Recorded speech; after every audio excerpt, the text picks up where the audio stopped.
Welcome back, everyone, to another edition of the Prove Me Wrong podcast. Once again, I'm your host, Pete Lieb. I'm glad you're here with me tonight. The holidays are upon us. As you can tell, I've decked out the Prove Me Wrong studios here. Thanksgiving is in our rearview mirror. Christmas is on the horizon. Praise the good Lord. We've spruced up the podcast studio here. I actually brought Christina out of retirement. You can say hi to Christina. Hi. There you go. This is the first week of the last month of the worst year ever, 2020. And I've decided to let you all in on the holiday spirit that my family and I usually share every year. For us, the day after Thanksgiving means the tree has gone up and Christmas holiday officially starts. And we probably watch somewhere around 20 movies up until Christmas, at least 3 or 4 a week. And while each member of the family has a favorite song, a favorite movie, which we plan to expose in future podcasts, so stay tuned. One of those favorite movies is sure to be the holiday classic, A Christmas Story. It doesn't get much bigger than that. It's an iconic film. It follows the Parker family and young Ralphie Parker in particular during his Christmas quest for a famed Red Ryder Carbine action 200-shot range model air rifle. I have my copy of the movie right there. A Christmas Story is a 1983 American Christmas comedy directed by Bob Clark and based on Gene Shepard's 1966 book, In God We Trust, All Others Pay Cash. It stars Darren McGavin, Melinda Dillon, and Peter Billingsley as Ralphie. Since 1997, a marathon of the film titled 24 Hours of Christmas Story has aired on TNT and TBS. If you turn on the TV on Christmas Eve or Christmas Day on TBS, A Christmas Story is on. So, I guarantee you've seen it. What you may not know, though, is that the house itself, which is as much a part of the film, really, as any of the characters, it's almost a character in its own right. It's not just a piece of a set piece or a movie prop, but it's a real structure that actually still exists. It's located in my hometown, actually, Cleveland, Ohio, and is operating today as a museum open for tours and overnight visits. So to kick off our holiday season set of podcasts here, our guest tonight on the show is Mr. Brian Jones. Brian is the current owner and operator of the Christmas Story House and Museum. He has been nice enough to join us tonight, and we are going to explore this piece of movie magic with him. And to find out more about the opportunities to visit the museum, you can check out the website, achristmasstoryhouse.com.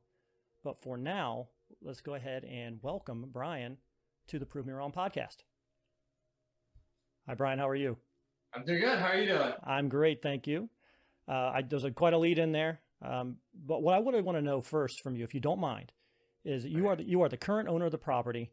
How did you get involved in purchasing the property? Can you kind of tell us the story of how you obtained it and decided to make it a museum?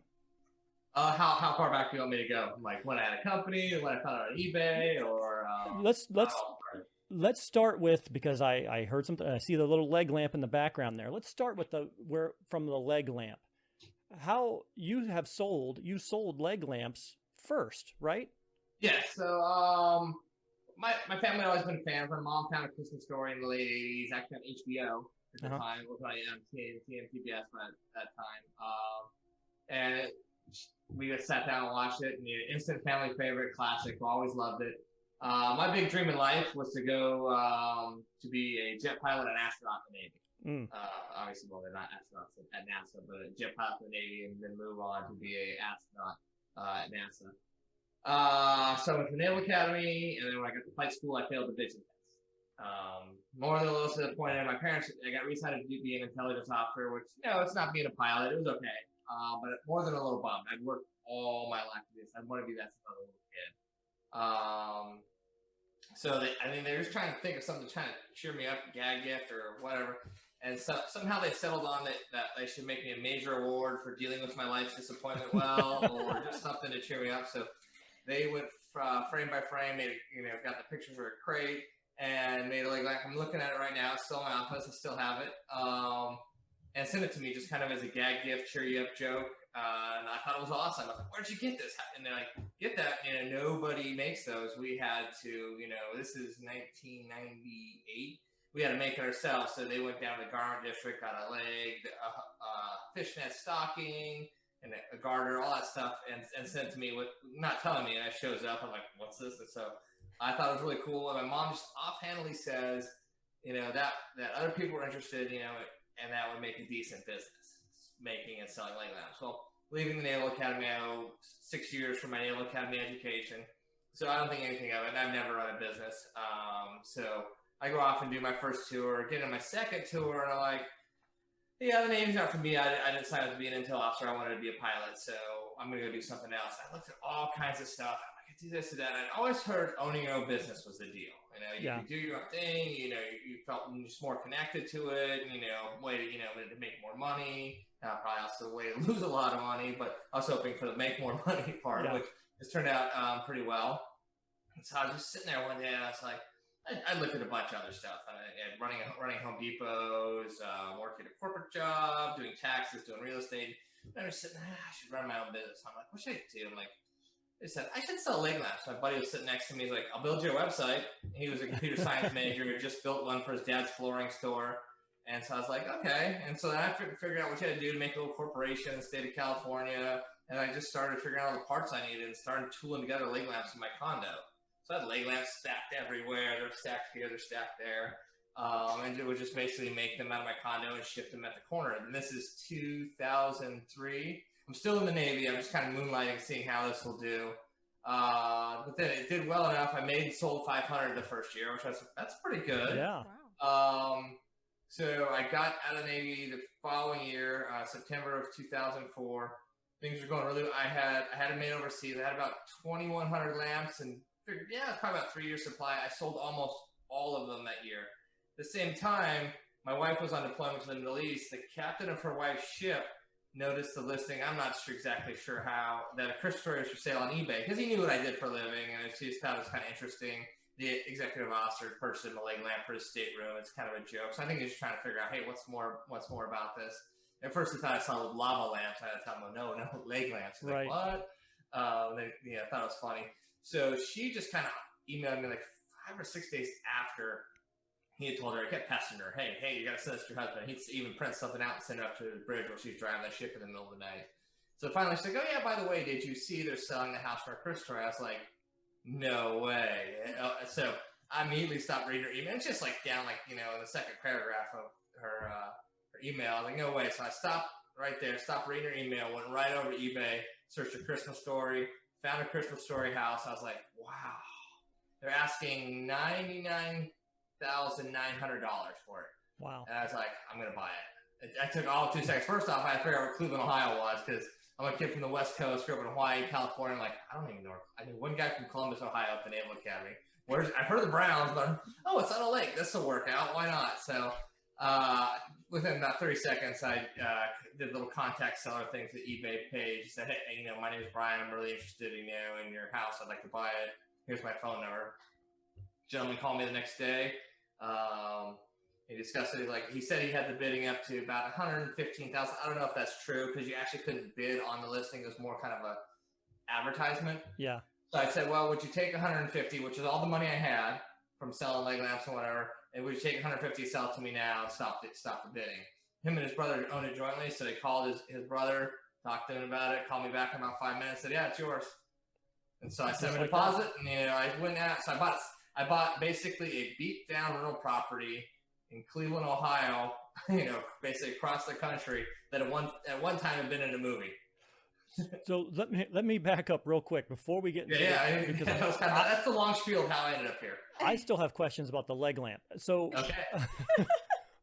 So with the leg, did you actually mold the leg itself, or were there just leg molds already available, and you just? I just went to the hosiery department at the department store and just looked at figured out who made and sold those, and then tracked them down and ordered some. We do it differently nowadays. With their custom molded and with the specific injection molds, depending on which style lamp. We sell different. We actually sell about 4 or 5 different styles of lamps. Anywhere from what we looked in the movie, which is a little more knobby knee, a little butt cheek, to a more sleeker, shorter one. To different desktop ones to night lights. So as it's evolved. So at first I just used basically a hosiery form. So you make leg lamps for personal preference. If somebody wants a little knobby knee, if somebody wants a little more in the rear, you can make a leg lamp for them. Yep. Did you have to get permission for that, or you didn't market it as a Christmas Story leg lamp? Did you just say it's a leg lamp? It took me a while to get permission. I do have a licensing agreement with Warner Brothers Consumer Products, which is the consumer products division of the studio. But it basically took buying the house and opening it and making it a big deal for them to get, give me the time of day. Because I'm sure they get lots of people like, hey, I want a licensing agreement. I want this and that. And then you get into the finances of how much it costs. Most people are probably like, yeah, never mind. But, so by that time the business was running off, I was like, yeah, I can meet those and do this. And so when I first started out, I didn't have a licensing agreement. I'd been contacting the studio to try and get one. It's a big studio. I'd just been missing, people. And then finally I got in contact with a guy who had a license who was selling licensed t-shirts. He's like, well, this is the lady you need to talk to. I'm like, so I finally wrote her. She's like, well, I haven't been able to talk to you because you haven't written us. I was like, I've written you guys 2 or 3 letters. I keep getting these, things back to say, hey, it's okay, but not really. She's like, oh, that's entirely different. Here, let me help you out. So it all, in the end, it all worked out. Do you own the rights to the leg lamp? I mean, do you own the rights to because I'm just asking that because we actually have a leg lamp nightlight in our house right now. There's a little nightlight of the leg lamp. That we use year round. Yeah. I mean, I don't know. Do you own that, or is that just? No, the copyright for the design of the movie is owned by the studio, and we license the rights to make lamps. And then the biggest thing that the licensing is to basically associate with elements and properties of the movie. Okay. Call it a Christmas Story leg lamp as opposed to just a leg lamp. Or it also uses a design similar to the one. Okay. Because actually that leg lamp was designed specifically for the movie. By Ruben Fried. He was a set designer, so he actually made it for that. Because the leg lamp actually appeared in an earlier Gene Shepard PBS show and looks nothing like the one you see in A Christmas Story. So in that way, if you make one similar to what it is in the movie, there's certain copyrights involved. Okay, I got my leg lamp fix. So, but when I heard that you sold a leg lamp, it just opened up all these questions about the leg lamp. We sell bunny suits, BB guns, all kinds of stuff. I mean, it's a character of on its own in the movie, right? I mean, it really is one of the best scenes in the movies when he's got his major award and he's pulling out the packing materials, and you could see the consternation in the mother's face. What's happening? And he pulls that leg out. I mean, that's one of the greatest scenes maybe in any movie. I mean, that's awesome. But so when you were able to purchase this property, you said it was basically just a rundown rental property. So they had not at that point really taken advantage of any type of notoriety from the movie at all. It was just a rental unit. Yeah, Al Barbaric, he was the guy I bought it from. He lived in Cleveland, Ohio. Mm-hmm. His brother actually died of a heart attack in the bar across the street, and that's how the two other brothers came to inherit it. And he knew what it was. Al was just kind of a private person. He didn't even want to let the news know that the house was for sale. And he had a friend who was dabbling in real estate, kind of helped him set it up with the eBay thing. And there's actually even a story.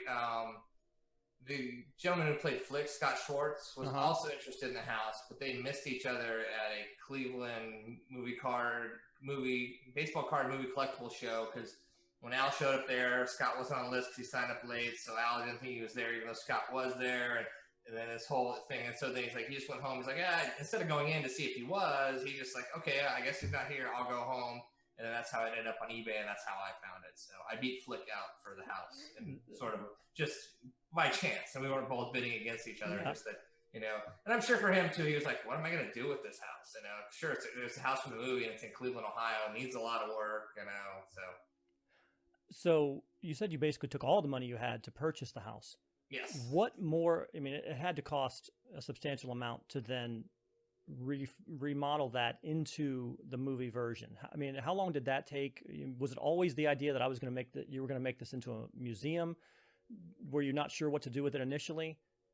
Yeah, at first I wasn't sure what am I going to do with this house. And by the way, that money was supposed to be used for down payment for our own house in California. And my wife, I didn't even tell her I was going to buy the house. I just bought it the next day, and then I emailed her back, said the house is mine. She wrote me something back like, yeah, very funny. I'm like, no, I really bought it. And I got one line back from her that said, I don't know whether to laugh or cry. And then I had to write this big, long email about how it's going to work out, how it's great for the business, and the next step forward. I figured even if it didn't go well, I'd get my money back out of it. But after that, once I went and saw the house December 28th of 2004. I finally got there. A couple days after Christmas, my sister and I went out to Cleveland. And at first I wasn't sure. Bed and breakfast pops into your head at first. Yeah. Hey, of course, make them. Then my thoughts like, well, you can only have one person or family a night staying there. Then I thought, okay, a museum, we'll replicate it outside what it looked like in the movie. Basically, it had been updated with vinyl windows, vinyl siding. I'm like, I'll redo it back to the wood siding and older windows. And then we'll make it like a movie or like a museum inside. It tells about how the movie was made, posters, etc. Yeah. But then when I got there and actually saw the house, made a wrong turn, and finally got like, oh, there it is. And like I said, you could still see it kind of under the vinyl, like and there was one column still yellow. I was like, wow, that's cool. So I'm like, wow, this is neat. So I'm tromping through the snow, go see the shed in the back. Mind you, somebody that still lives there, renting the place, having lucky I didn't get shot, running around, like, oh, this is cool, like I'm in the movie. That's when it dawned on me, like, wow, what if you could replicate it inside and outside and be like you were visiting the Parker's home? Yes. And just they're out maybe getting a Christmas tree or something like that. And so that was basically kind of my third iteration, and that's what I stuck on. And then it ended up that the house across the street was for sale, so we turned that into the museum piece, and basically the house back into kind of a tour, kind of live it out, kind of an attraction more than just the museum itself. So the house itself, you said it was a duplex. Did it not have? It didn't even have stairs going up to the second floor? No, I actually had so there's a bedroom off of that. We actually cut a hole in the ceiling up to the second floor and recreated the stairs inside. Because there are scenes that were done in the house, but a lot of it was shot on a soundstage just to get the big cameras and things and get the right angle. And you can kind of see back and forth which scenes are shot in the house and which aren't. A good example is when Ralphie's shooting Black Bart. They're all huddled under the table, and there's this interesting design in the middle. It's not just black or brown and white checker squares. But then later, that design's not there. Also, when he climbs up on the sink, there's no cabinets underneath. But then later, little brother Randy's crying under the sink. So the Black Bart scene was shot in the house, along with some of the leg lamp scenes. So there were a few in the house, but most of the stuff was done on a sound stage later. So what I try to do is put the sound stage back into the house to make it feel like you are in the movie and that you are in Ralphie's house. Wow. And so how long did it take to get the overall, all the renovation done and go ahead and open up that process? And then what was the reception when you first started? How did you notify people that it was happening? It took about 2 years. Basically, we had to gut the entire inside and all the mechanicals and redo things. I mean, I pulled a whole industrial dumpster full of trash out of the basement. The upstairs, when I got it, was in the middle of renovation all the way to the studs. All the mechanicals were kind of halfway done, so we had to redo all the electrical, the plumbing, everything, all the floors. It's almost like basically take the skeleton and then rebuilt the house out around it. I had to take off the vinyl, put wood siding back on. Vinyl windows had to come out. So there's a lot of stuff. It ended up costing $240,000 to renovate the house. So, even more than what it cost to acquire the house. Wow. We opened the day after Thanksgiving in 2006. And so what was it like the first day? So when you first opened up, was it just kind of a trickle at that point? How long did it take to really catch hold and have people really start coming from, because right now people are coming from all over the world to see this property, right? I got really blessed with our opening, the way it went. I had a gentleman who was also an entrepreneur but owned a PR company. He agreed. I was out of money by the time we got it open. Wow. Especially new company starting out, still just a couple of years into it. He agreed to do the PR in order to be paid after the house opened, because I'm like, I don't have the money to pay for this now. He's like, well, I'll take it after, and then he also tried to do some stuff for Leg Lab Promotions, and that kind of helped him agree to split some funds and whatever. So he was basically, hey, I'll take it on the chance, he paid a minimum after the fact. And so,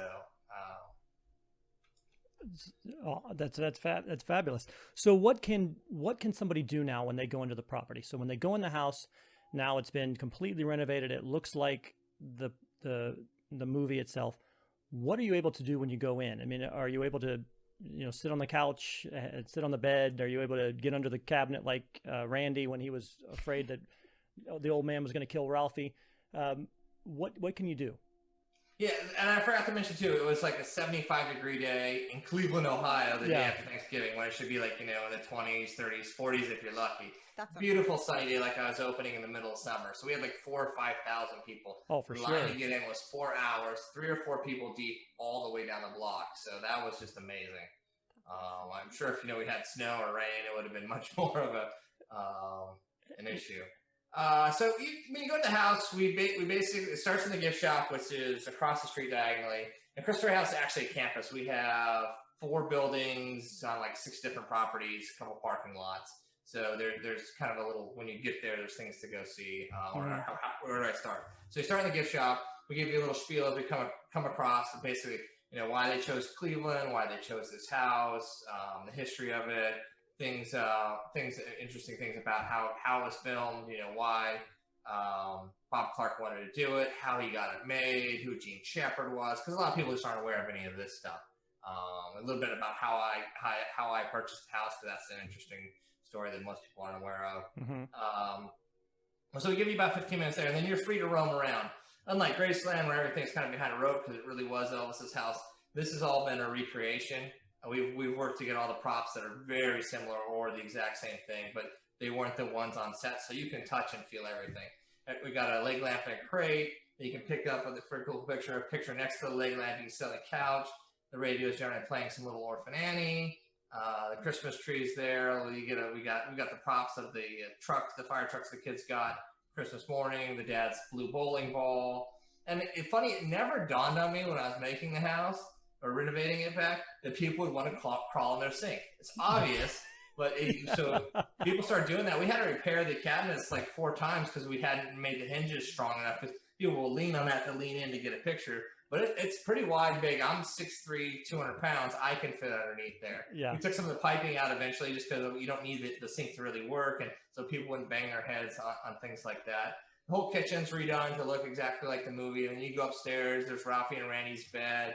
We've redone the bathroom. So there's the decoder pen. You can sit there, do the decoder pen. If you want to put the Lifebuoy soap that we have out there in your mouth, it's as bad as you would think it was in the movie. He was not kidding. It has this odor that you can tell. And it tastes terrible, but there's still teeth marks in it because people have to do that. So it's just kind of you see people just kind of living out the scenes of the movie, and that's what it's so basically so you can just like the same time when I first got there, you can kind of step into the set. Live out a story, which brings you closer to your favorite movie. So you had mentioned you in passing there about how it came to Cleveland, and I live in Florida now, but I'm from Cleveland, and the first time I saw that movie, it looks so familiar to me. I mean, that looks like those outside shots. Yeah, that's downtown. That's Cleveland. That's Public Square. Exactly. And I kind of saw, like, man, I've been there 1,000 times. And I was a kid in the early 80s in Cleveland. So it was just so homey to me. And maybe that's what part of the nostalgia for me is that every year I see that, it still takes me right back there to when I was a kid in the early 80s in Cleveland when it all looked that way. What was the thought process? Because I know they split time in Toronto and in Cleveland. Why did they settle on Cleveland for the external shots? It was actually the Higbee's department store. Oh, okay. So they went. So they're also looking for a Midwest kind of steel town. Yeah. Gene Shepard, who's the author, he grew up in Hammond, Indiana, which is a big steel town. If you watch some of his PBS stuff or anything, that's a big part of his childhood and his life. They kind of looked at Hammond, but the department store wasn't a fit, and so when they made it to Cleveland, this department store looked, had the right look, and then they were the only department store that agreed because what they wanted to do was build this giant Santa Mountain in the middle of the department store, and then also every day you have to take the 1983 merchandise down at night and put up the 1940s merchandise. And then when you're done filming, 83 merchandise, so up, down for like 3 weeks. And one of the vice presidents there agreed to take on the project. And an interesting side note to that is also Gene Shepard's work and the way it was very much more Christmas Vacation-esque for some curse words that were in there.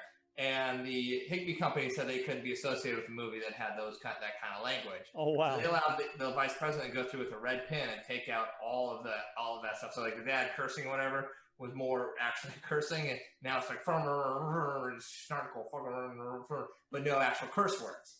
But that's funnier, quite honestly. Yeah, so it makes it funnier. It also makes it so you have a wider audience that can see it. So kids that are, even though you can get a little bit of a couple, words about the Bumpus Hounds in there. The way Ralphie gets a couple words, but like "oh fudge" really was "oh fudge," not just rolled out, so that everybody can watch the movie. So that makes a big difference on the audience. And so, sure. Bruce Campbell was his name. I met him once, and he talked about that. Told me all the stories about how he got that developed and how they were able to do this, and a lot of the people who were extras on set were employees, and all the trials and tribulations of getting that up and down and making that happen. And so then it was just a natural extension. The house is 5 minutes from downtown and from Higbee, so they just scouts went out from basically downtown to find a house. The Christopher House is on a perfect little T. Yeah, that you just kind of come to, and also there's an empty lot next door, so you can just get that opening shot's a nice panorama of there's my house on Cleveland Street. Also, if you read the script, there's a steel mill behind it. You don't see it in the movie, but some of the opening scenes are the kids running past the slag pile or past the steel mill, because Gene Shepard kind of wanted that look and to be true to his childhood and how Hammond, Indiana was.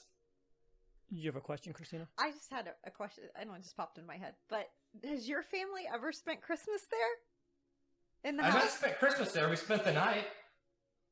But not Christmas. Not Christmas, no. I would totally spend Christmas there. No, it would be fun for sure. At least once.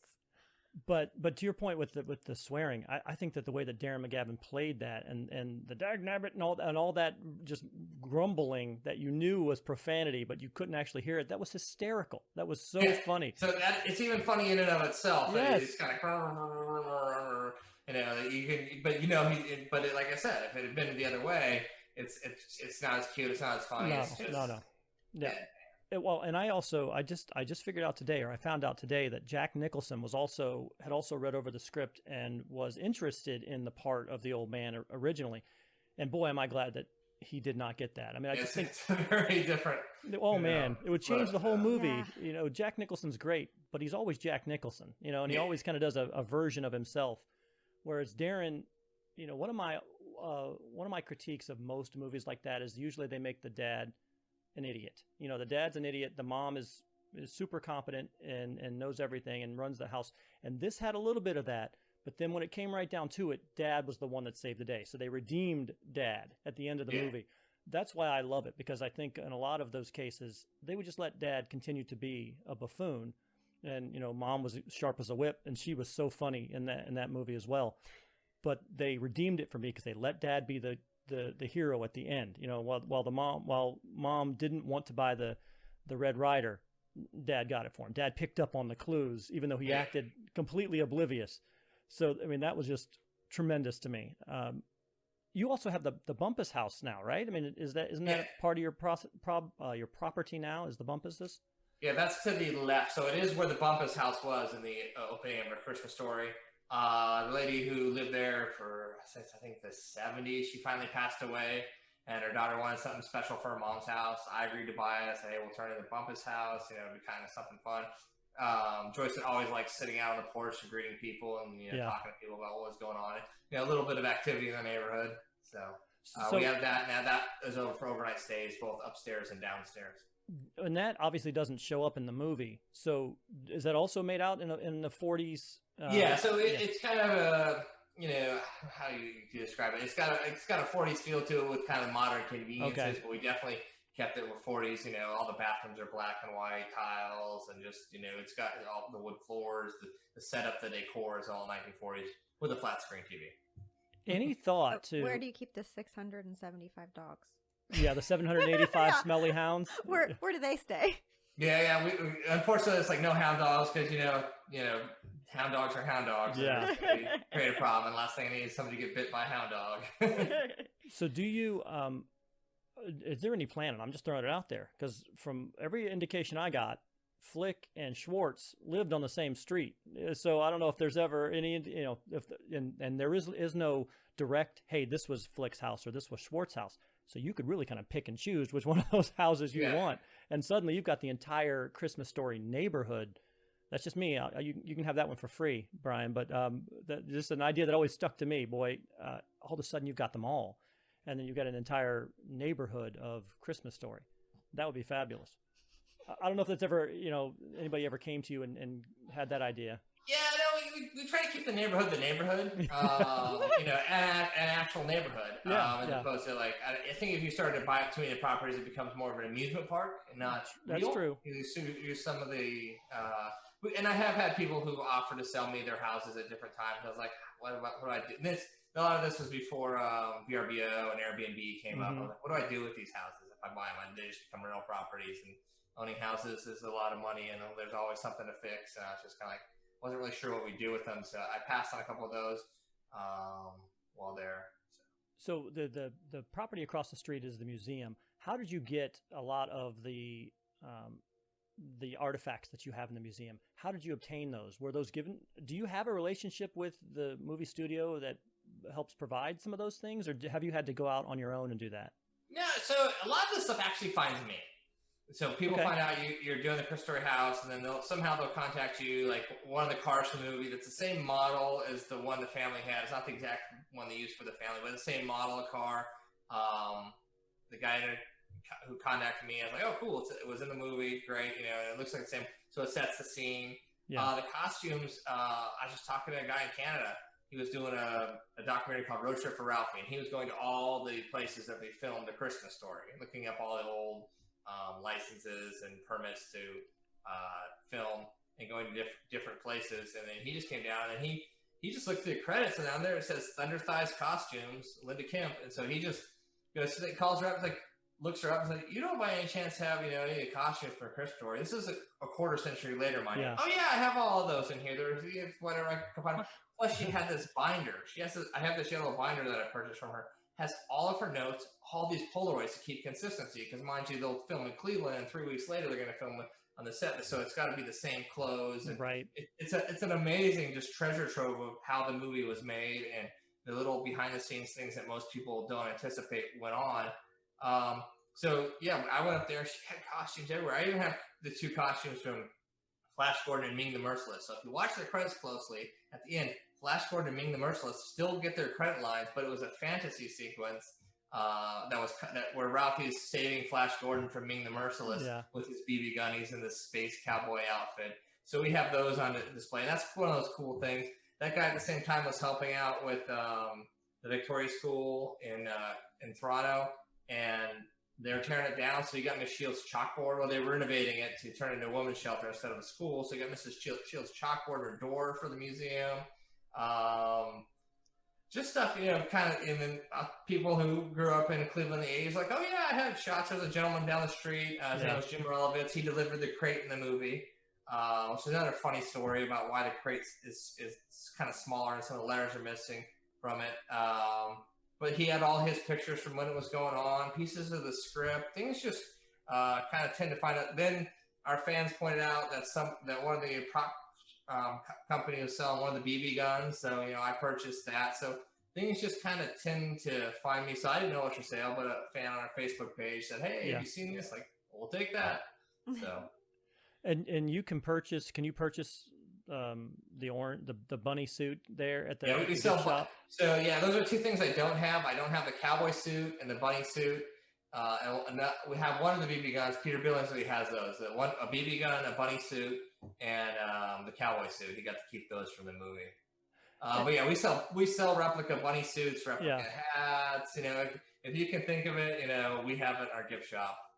And have the actors that were in the movie, have they come back? I mean, have they done personal appearances? Do they did they help when you opened up? Have they come back?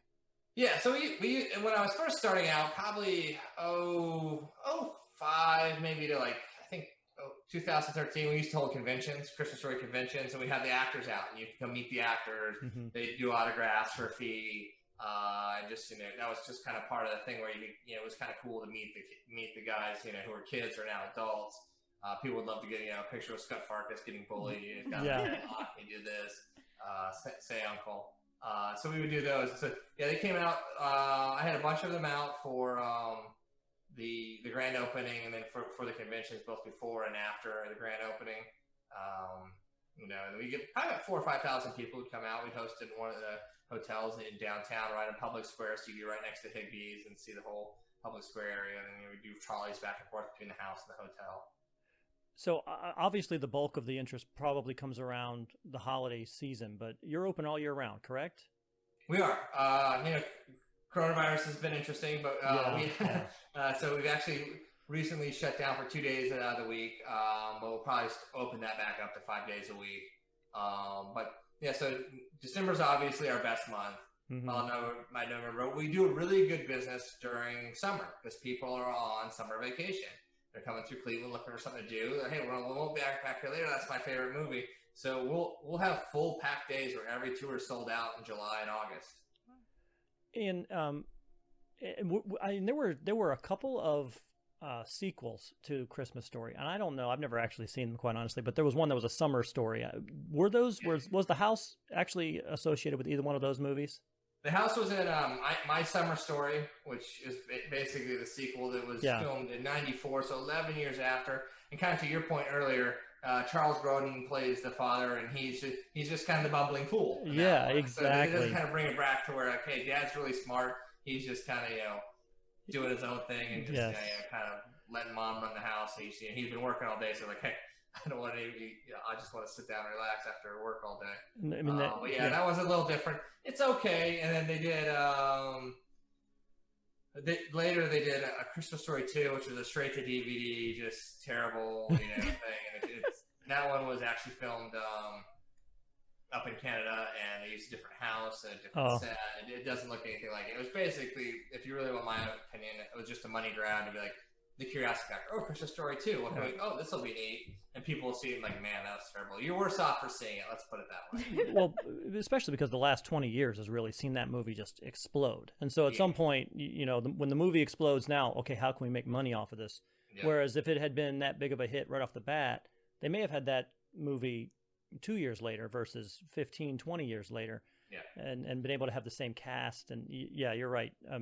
I can't imagine anybody in that father role other than Darren McGavin. I cannot. He and I can't imagine anybody in the mother role other than Melinda Dillon too. I mean, she was just spot on, perfect, beautiful in that movie. I mean, to this day, you quote her weekly. I quote her. I do. I quote her weekly to the point where I was talking with a friend of mine the other day, and he was talking. We were in a band. We were in a band, and we were playing the music, and I told him that one of the drums beats that he did wasn't right, and he's like, "I know the song." I was like, well, I know the song too, and then that was directly,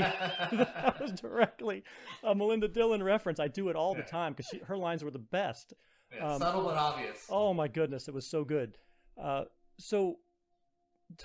we talk just for a minute? And I just have a couple more questions about staying overnight, the reservation process, and you've opened it up now. It used to be something that you only did maybe once a year. Yeah, we used to just do Christmas Day and Christmas Eve, but we've opened it up. And so what is involved in, if you wanted to stay there, what do we have to do, and what do you get when you're able to stay?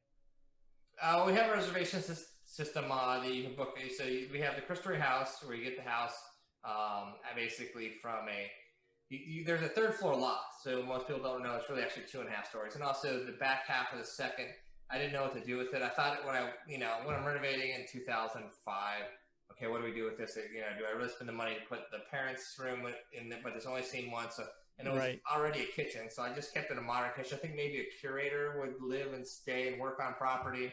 And then upstairs, there's a whole living room, bedroom on the front, and then a full bathroom on the back. So it's basically, and it's modern, a little touch of 40s, but definitely more modern. So when you check in, you get at 11, you get that the entire time you're there. And then you get the rest of the house from about a half hour after you close, so 5:30 till about 9 o'clock the next morning when we go to open. So, and if you come on a day when we're closed, you get the whole house all day if you want. Oh, wow. Which is part why Christmas Eve and Christmas Day are a big deal, because you can just have the whole house have Christmas morning because we're closed on Christmas.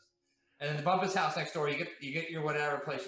We have both a place downstairs and then a 2-story loft.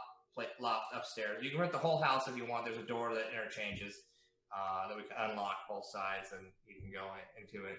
Or you can just rent either the upstairs or the downstairs. And on our website, chrisstoryhouse.com, you can just go to like the little stay overnight section, and there's a whole reservation area there.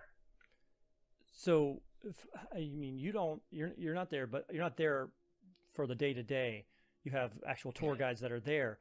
What kind of stories do you get from the tour guides in terms of people? How far away are people coming to visit the house? I mean, I did actually hear, I heard a podcast where one of your tour guides was talking about this group came from Australia just to go to the house. They came from Australia to the United States just to come to the Christmas Story house. Cleveland. To Cleveland. Yeah. They went all the way to Cleveland for that. Yeah. We call those people Ralphies. Yeah. We have Trekkies, we have Ralphies. Yeah. But in a good way. It's not a bad thing. I've seen places from South Africa. We used to have a pin map up that you could put and it was from everywhere all over the world. And some people come to Cleveland, they're doing other things, and they stop by the house. But we do have a lot of people. They are there just to see a Christmas Story house. They've made the plan, they've got the tickets, the hotel rooms, and they're there just to see a Christmas Story house. So that's really cool. When you've got something like that, people are like, hey, I've traveled halfway around the world just to see this place. I'm like, that's awesome. And that kind of dovetails into my final question of the night was, these people are coming across the world to see a property that was just in a movie. It was a movie property, why do you think that this house and this film has endured, and just maybe asking from your fandom, so much after, it's been almost 40 years since it's been released, and people are still coming from across the world to see it? What is it about this particular movie in terms of, I know how it makes me feel when I watch it, quite honestly. But in your opinion, what is the enduring legacy of A Christmas Story? I think a lot of it you can credit Bob Clark. He was the director, and I think and talking to the actors when they made the film, he looked to try and get just like real reactions. Like when you see Randy laughing and cackling there at the table, that's Bob Clark jumping in, tickling him, jumping out of the scene and trying to catch that. When the kids are sleeping at the end, he really waited for them to fall asleep.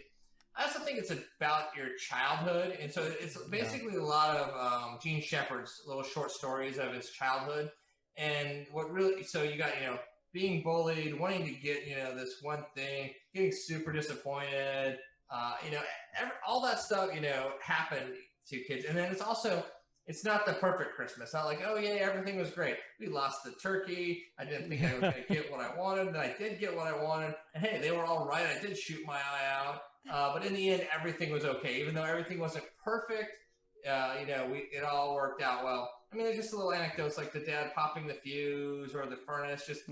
We're trying to enjoy Christmas, and Christmas isn't perfect, but we're still having a good time. But I think it is basically, I grew up in Hawaii. You can still relate to all the childhood events that go on. And I think getting dared to do something stupid and the peer pressure, sticking your tongue to a frozen pole, it's a bad idea, but you just can't get out of the pressure of having to do it, or else you're going to lose a lot of face and be like, oh, he didn't do it. So I think the great thing I think it endures is when the marathon comes on, you don't have to watch the movie all the way through to understand everything that's going on in the plot. It's almost like little vignettes. There's a flagpole scene. There's a Scott Farkas scene. There's the getting a C+. There's the first time you got a crummy commercial and you realize how real the world. So you can come in and just watch one little scene and then move on to this or open something or go help out in the kitchen. So I think that's what really makes it like a perfect quintessential marathon or Christmas movie, is that it kind of sets the background tone. You don't have to I'll usually watch it all the way through once, and then it's on all the rest of the day, and you just kind of watch little pieces here and there. And I think you're right. It does alternate so beautifully between Ralphie's point of view, where like even these poor people, the Santa Claus scene when they're carrying him up there to get on Santa Claus's lap, and from his point of view, they seem so mean and almost so mean-spirited and scary. But then there's a little shot of the Santa and the elf talking, and they're just like, oh man, if you expect me to stay 1 minute past, they're just normal people from their point of view. But from Ralphie's point of view, that it's weird and and the woman's very mean to him. So you can feel that, you get it, because we've all been there as children. We look at somebody like, oh, that person's mean. No, they're not mean. Maybe he's been sitting on that chair for 8 hours and he's tired and he doesn't want to do it anymore. But yeah, I agree with you 100%. Everything you said there personally. Thank you so much, Brian, for joining the show tonight. I really appreciate it, sharing the history, kicking off our holiday season set of podcasts here. Growing up in Cleveland, as soon as I saw that, and I actually learned not to put my tongue on a flagpole from that movie. I mean, again, I was only 10. I was 10 when it came out. So, I mean, I was right there in that age, with them. So that's when I learned don't do that. So, anything else that's going on that I might have missed, or anything else that the property offers that you'd like to take just another moment and discuss before we go? No, I think we covered it pretty well. Okay. That's what a Christopher house is. Just kind of a fun experience. No doubt. So, but you are on Facebook and Instagram? We're on Facebook, Instagram, YouTube. We got it all. Okay. And once again, to find out more information about visiting the museum or booking your reservations at A Christmas Story House, you can also visit achristmasstoryhouse.com. Right? Right. Yep. Thank you so much, Brian. Once again, we really appreciate you taking the time to spend some time with us, and hopefully we'll talk to you again. Okay. Thank you. Good. Thank you. All right, Christina. So we talked to Brian Jones, Christmas Story House. Yep. Talked about how the renovation, how he found the property. I was crazy how much he had to put into it. He had to put more money into it than it was worth. But I'm sure he made that back. Well, I was surprised. He's talking about 4,000 people there on the opening day. I was surprised when he was talking about that it was a duplex. So that's movie magic. You know what I mean? Movie magic. The movie makes you feel like it's just a regular house. You go through the house and you go up the stairs and you're upstairs. But in reality, there were no upstairs. Right. You had one apartment on the bottom floor, one apartment on the top floor. So, I mean, I get it when he says he goes there for the first time and sees it and it's covered in different siding and it doesn't look like the property. I mean, I don't know. For a second there, I would have a little bit of hesitancy. I'm like, what the hell did I just put my money in? He already bought it. Yeah, he did. Didn't get to hesitate. He did buy it. He owned it at that point for sure. But I think he said it took like $240,000 to get it where he could actually open up as a museum. And go ahead. It being in Cleveland, I can't believe you never saw it. I have never gone to it. That's for sure. Well, by the time it was opened up as a museum, I was no longer living in Cleveland. I know, but we still lived in Ohio. I can't believe we didn't go. True. Yeah. By that time, I mean, we could have taken the kids there. Yeah. Yeah, because it opened in 2005. The kids were both born at that point. Yeah. They would have enjoyed it for sure. You'd have to go in the winter, though. You do have to go when there's snow. And that's the problem, because you absolutely have to go. It's so cold in Cleveland. You have to go when there's snow, though. You have to be a part of the snow, because that's what makes Christmas for sure. Yeah. But I would love to go and see it. I would love to see. I could have probably talked to him about the artifacts and the memorabilia that's in the shop for quite a bit longer. I get mired in the details. You do. I get down into the what photos do you have? And well, you'll have to go and see. We'll have to go. Yeah.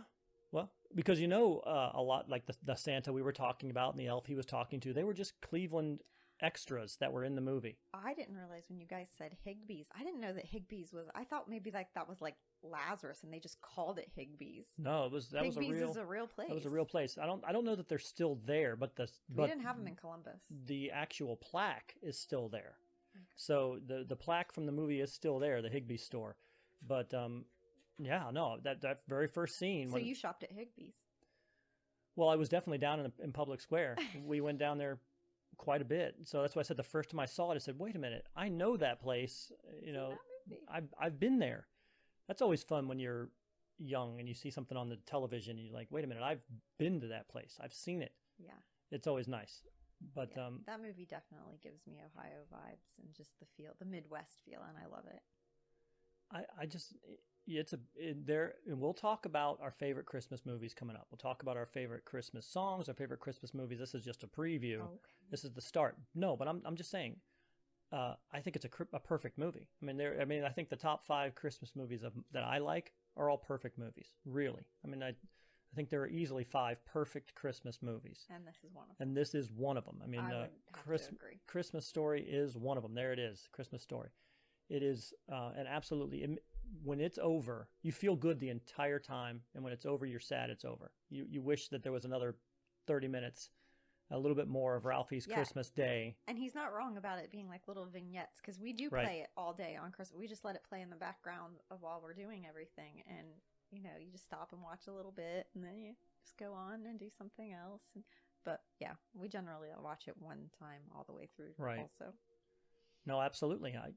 I'm with you 100%. I think it's a fabulous movie. It was fun to kind of start off. Oh, I was going to mention to him and I forgot. It's funny that he said he wanted to be an astronaut. I wonder if he knew that Peter Billingsley was the president of the Young Astronauts Club. Oh, I don't know. Isn't that funny, though? Yeah, that is interesting. They have a little connection.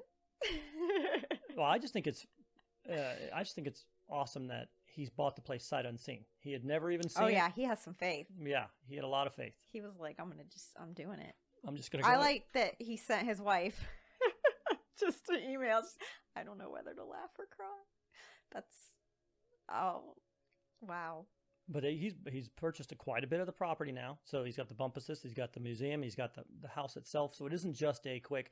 Because I know the first time I thought about that is, what do I do in this house? Well, I know people have driven 10 up minutes? there. Jamie and her husband have driven up there, I believe, and Angie and her husband have gone up there, and so I mean, they've all enjoyed it. I would like to spend time up there. It wasn't like they were, in and out. No, I would like to. I would love to to spend the night there. I mean, I would love to. Right, let's But do it. But again, it has to be snowing. I mean, I have to be able to sit on the couch like the old man and mom And watch the watch the snow with a glass of wine. Even if I'm not drinking the glass of wine, I want to be sitting there and just living that moment, because I think that it's almost like they were portraying what people would consider a perfect American family at the time. I think so. And so everybody wants to be part of a perfect American family. And so yeah, that's what gave me the good feels about it.